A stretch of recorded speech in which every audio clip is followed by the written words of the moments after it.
Yeah, guys. If you're new to the channel, click like and subscribe right now, man. I'm here with Raphael Dawkins, Combo Radio. So, let's talk about something very controversial. So, we've heard the news, okay? We've heard that Joshua lost. Yeah, we know that Joshua lost. How many times are we supposed to be told about this? Because the water fanboys are not really allowing us to drink water, not allowing us to really relax our brain and focus on something stuff, man. By the way, are you there, bro?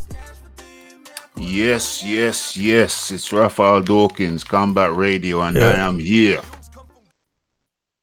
So, we're looking at something very controversial here. First of all, this was posted by Heavyweight Boxing UK. Let me show you guys now, man. Heavyweight Boxing UK, and I don't know who is the admin of this page, but nevertheless, he had some very controversial stuff to say, man. And he said, "I have been reading a lot of the comments on my recent posts, and it seems a lot of people have given up on Anthony Joshua. I personally think he comes back and wins a rematch against Ruiz. Let's get behind our British fighters and support them as much as we can. Those belts we come back home by the end of the year. GB." So, bro, you're a guy who's based in the UK, probably a British guy. Yes. So, are British people glory hunters? Are they glory hunters? Like, do they support people when they're only, up, doing fine, or doing well? Because it seems like, to me, this is the case. Some Nigerians are like that as well. I cannot actually count some Nigerians, because after Joshua lost, some Nigerians started making memes on Twitter, on in Facebook, on Instagram. Listen, I'm a Nigerian. I can never be so bad. You know what I mean? Like I said, I support Nigerian fathers. I support Nigerians, but I feel like some of us are very hypocritical in how we think, and also it was very surprising to see British people, the British public, turn on Joshua very easily. Like, very, very easily. The channels that I used to support Joshua and that kind of saying, "Oh, I didn't really support Joshua. I like the style. I like the," And these channels I've been watching them ever since, watching their videos, and then they just changed. Are you gonna name some names? No, I don't want to name some names, not to not to create enmity with anyone. Not to create any enmity with anybody. I just feel like British people, glory hunters. Some of them, I must say, but the majority right now, let's say 80% out of 100%, is beginning as, let's say, have turned their back on Joshua, and they're now kind of back into Fury as the man in British boxing. So, can you please enlighten us about the British public, and the British media as well? Okay, well, to be honest with you, I've been so busy with my own channel and so busy doing my own thing that I haven't really paid too much attention to the broader community. What attention I have paid, I have noticed that, yes, some people are going to listen. There's always going to be a percentage of bandwagon riders. There's always going to be a percentage of people who just love to jump on a successful bandwagon, and as soon as a wheel falls off the wagon, they're going to jump off and look for the next wagon. Yeah. So there's always going to be that element. I think it's partially human nature. It's like a football fan who decides to support, when they come into the game as a child, they look for the biggest, most successful team as a child. When they're going to start supporting football, and they support that team. After a few years, when that team starts to drop off, then they look for the next team to jump on. There's some people who like that. There's an element of there's always going to be that element of people who look to jump on the most successful bandwagon. Um, the percentage, I don't know. I don't know what percentage we're dealing with. But yes, you always have to expect a certain percent of bandwagonists. Um, People like to support the teams or the players or the professional, the sportsmen who are the most successful. There's always going to be an element of that. As far as Joshua specifically, I think the problem with Joshua's loss is that it was so spectacular. He looked so, he looked so bad. It's not like it was a close fight and the next guy edged him out. He just looked so terrible that, to be honest with you, I can't really criticize anybody who thinks Joshua is no good because he looked terrible. Am I in that group? No. I'm still optimistic. I'm still hopeful that Joshua can turn things around. But for a casual fan to look at Joshua and say he's no good, I can understand that because it's a casual fan. Where these are not casual fans. These are actually, real boxing fans from the UK. These are not casual fans because I don't really care what casual fans say because they don't. At the end of the day, they don't really know much about boxing. And the casual fans are not really going in on Joshua. They just tend to look at Joshua and say, well, this guy might not be in the right state of mind before the bout and during the bout after he got concussed, you know what I mean? And also you see people are not kind of making excuses for Joshua. They're not making excuses. They're just telling you, what happened before the bout, and also have done honest investigation.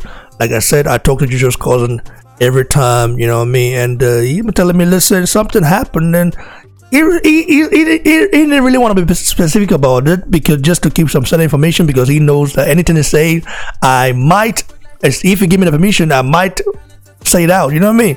So he's been very careful, and some things he's actually talk about. Yeah, I've been very, careful about it as well because they don't really want to break people's trust, you know what I mean? So yeah, what I'm gonna say right now is that Joshua went from the best heavyweight to a bum. I mean, even Nigerians making memes of Joshua are not saying that it's not good. They just say they had a bad night.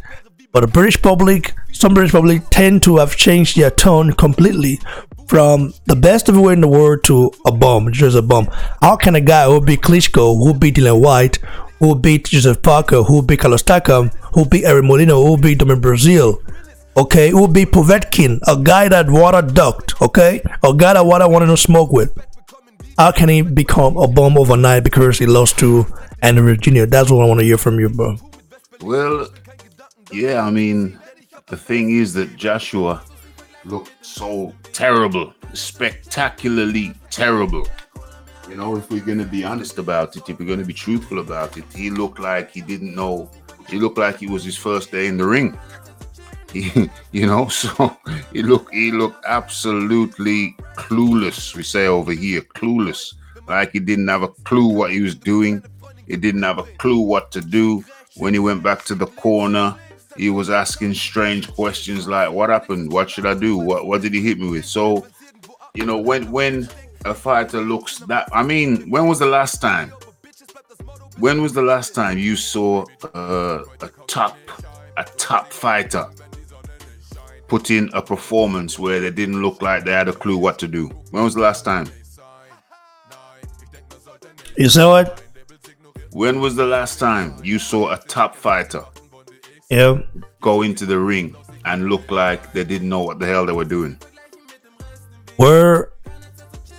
I can't actually remember. Neither can I. That's the problem. I can't actually remember, but you have to also take into consideration the 8 days sparring prior to the bout, the concussion, the knockdown, and also the attack, the panic attack. Oh no, not attack, panic attack that he might have had. There's a reason why Joshua's there wanted to fight Eddie Hearn and wanted to actually beat up Eddie Hearn. So let me stop you there. Okay. So you're saying people have to take into consideration all of these things. Yeah, for sure. But not everybody knows all of these things. Now everybody knows all of these things. And what I've noticed is, you see, as a supporter of Joshua, I can look at those things and say, okay, if he had a concussion, that would explain it. If he had a panic attack, that would explain the performance. But a lot of people who are not fans will say, no, no, no, no, no, no, no, no, no, no, no. There was no concussion. There was no panic attack. There was no this, there was no that. That's Joshua. What you saw there, that is Joshua. So if you're dealing with a person like that who's going to say, forget about the concussion, forget about a potential panic attack, forget about everything, just judge the man on what you saw in the ring. Because that's something I've seen a lot. People saying, forget about everything, just judge him on his performance in the ring. Now, if somebody says that, then all you can say, well, that was a terrible performance. So really, in a sense, I personally, I have to accept that the critics, the hardcore critics, the heavy critics, of which there are many, they are going to say, in a debate, in a discussion, they're going to say, listen, anything that might have happened before the fight is speculation. Speculation. All we can do is judge what we saw in the ring. Now, if you're debating with such a person and you say, okay, well, let's forget about what might have happened and let's just deal with what did happen, then all you can say is the performance was absolutely terrible. It was a terrible performance if you're just looking at what happened in the ring. So my position is I just have to accept what happened in the ring as what happened in the ring. And I can just look forward to the rematch where he can right the wrong. So that was a very terrible performance, that's for sure. We know that, but that's not for a reason. I mean, if you watched Joshua fight before, and I think you have, yes, I believe so, you'll see that even the ring work alone was not legit. Okay, the neck massage in the ring wasn't what I've seen before. The laying on the ropes before a fight isn't what we've seen before. So I mean, we are not blind. Okay, we are not blind. We know mentally Joshua was already down drained. Yeah. And also he hired is not a sports psychologist. Yes. So that should just tell you what's going on, right? Something more than Boston is going on. Yeah, the Cousins still don't want to reveal some things to me. I understand that. But as time goes on, I'm going to try to spin every shit out, man. Because we need to know what really happened. But it doesn't really matter, by the way. At the end of the day, he still has one loss on his record. And one knockout, via knockout to Ruiz Jr. But the rematch will be something very different. It's just strange that let's look back. Let's go back a little bit further, man. Let's go back to when Joshua was in the street. Okay, Joshua had no hope. Had no goddamn hope. Okay, he wasn't poor, but it was a guy who was struggling to survive in a system whereby you see some people that looked like him are oppressed, systematically oppressed, and you know that. Yes. You must know that. You cannot tell me it's not true, because I have cousins who are born in UK and who tell me some things. You know what I mean? So yes. It's not gold over there. There's still some issues right there, just like it is everywhere. You understand? So before Joshua became who he was, and also when he got caught with some stuff by the police in a car, they saw some green stuff in a car. He was seen as a son of Nigerian parents. There was no British there. Okay, but he was, when he became a good medalist, they started referring him to as British. You know what I mean? That's when the British came in. Before that, it was just son of Nigerian parents. And even Daily Mail wrote an article about this. I hope I can show you now. I guess maybe I'll show you guys some of the time we talk about something like that. The thing is that people are saying that he got rejected by Nigeria. He never got rejected by Nigeria. He wanted to represent Nigeria back in 2008 Olympic, but he came late. And the coach was the problem as well. And the coach already had someone who was more experienced at that time. Even the guy, Onode Warime, who represented Nigeria in 2008 Olympics, was the one who got replaced by Joshua because he had more experience than Joshua at that time. So Joshua became a gold medalist, turned pro. Started making moves, knocking people out. All of a sudden, it was now British.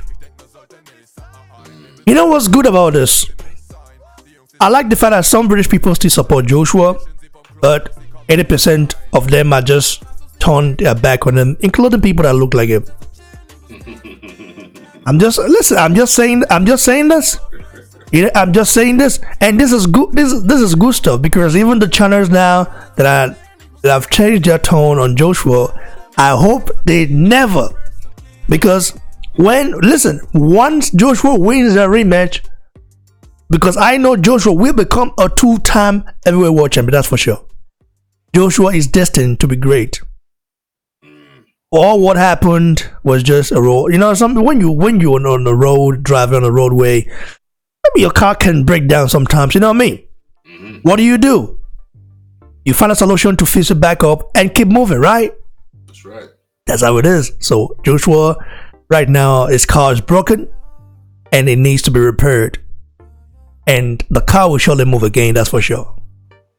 Well, So look, I would like to see those channels right now keep talking shit, keep changing their tone. But when it comes to when he redeemed himself, I'm gonna go in on those channels right now, man. I mean, not now, but at that point, I will go in on them. In December. I will go in on that. I will wait. I'm gonna wait. I'm patient, man.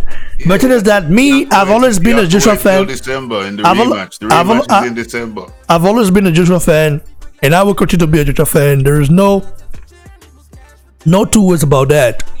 I'm a guy that supports Nigerian fighters, whether they do good or they do bad. But if they do something which is not right, I always talk about it. Just like I went in on Ajagba. Ajagba's Nigerian like me, but I went in on him because he started acting like a slave. You understand? Started acting like a slave, behave like a slave. You've been in America for not even close to 3 years. You already think you're bigger than life when you're not even moved up yet. So for me, it doesn't really go well with me when people start changing. But Joshua, the one thing that is different, listen, one thing that makes Joshua unique out of all those guys is that Joshua keeps the same energy whether he loses or wins.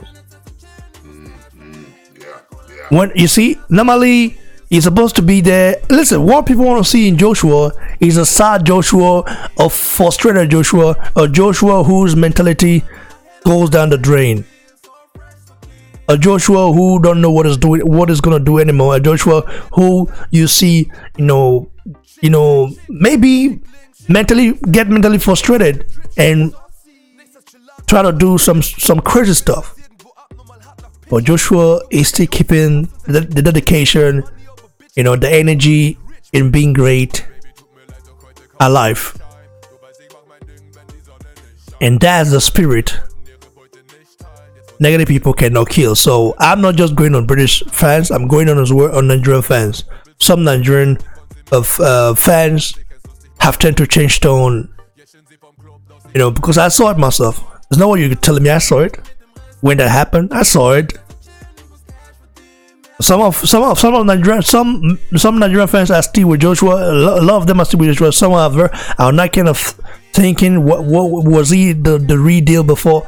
Listen, if you like a fighter, it doesn't really matter if they lose or win. But the thing is that Joshua is a dedicated sportsman, a guy that respects everyone, a guy that wants to make things right. You know what I mean? So anyway, listen, the other division needs Joshua. If not, he's not going to go anywhere.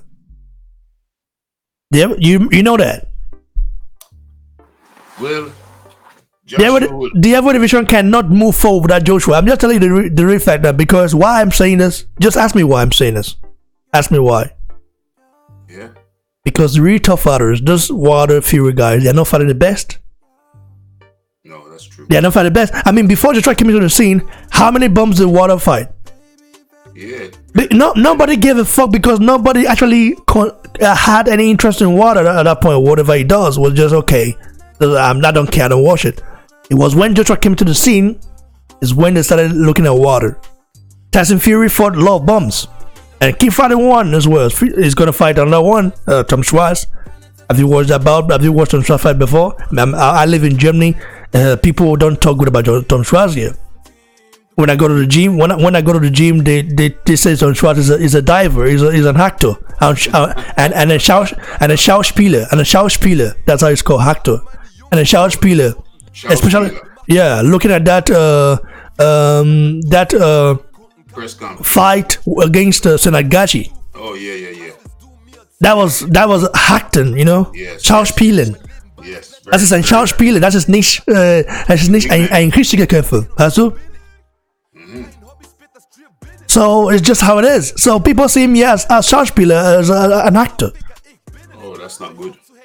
You know what I mean? So I've been to the gym and everything. I follow German boxing a lot because, you know, as a boxing fan, you've got to follow all boxing events, and also maybe follow all boxing. Like every country has their own stars and stuff. In Japan, you have Inoue there. You know, in Germany, you had Klitschko. Klitschko is not German anyways. He's from Ukraine, but kind of naturalized here already. You know, it's like he lives here and he's been living here for many years. I mean, so many years. Yeah. Can't even count. So, then you have guys like Senagachi coming up. You have that guy Michael Valish. That Michael Valish is not an actor. He can fight. I know that. But Tom Schwarz, that guy's a real actor, man. We'll talk about the fight anyway. So, by the way, just want to clear this up. Do you have anything else to say before we close this chapter, and then we'll move to the next one, man? Yeah. Basically, when I'm involved in a lot of debates, lots of discussion, lots of debates, and basically there's a percentage of people who they'll never really like Joshua for whatever reason. They have their own reasons. For whatever reason, they never really like Joshua. So some of what you're seeing is not Joshua fans turning against him. It's some of it is people who they never liked him anyway.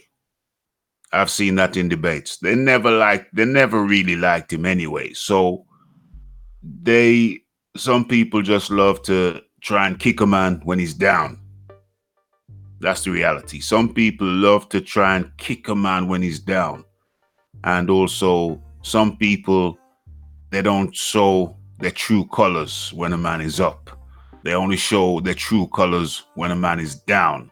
So there's lots of snakes, reptiles, reptilians who are now revealing themselves.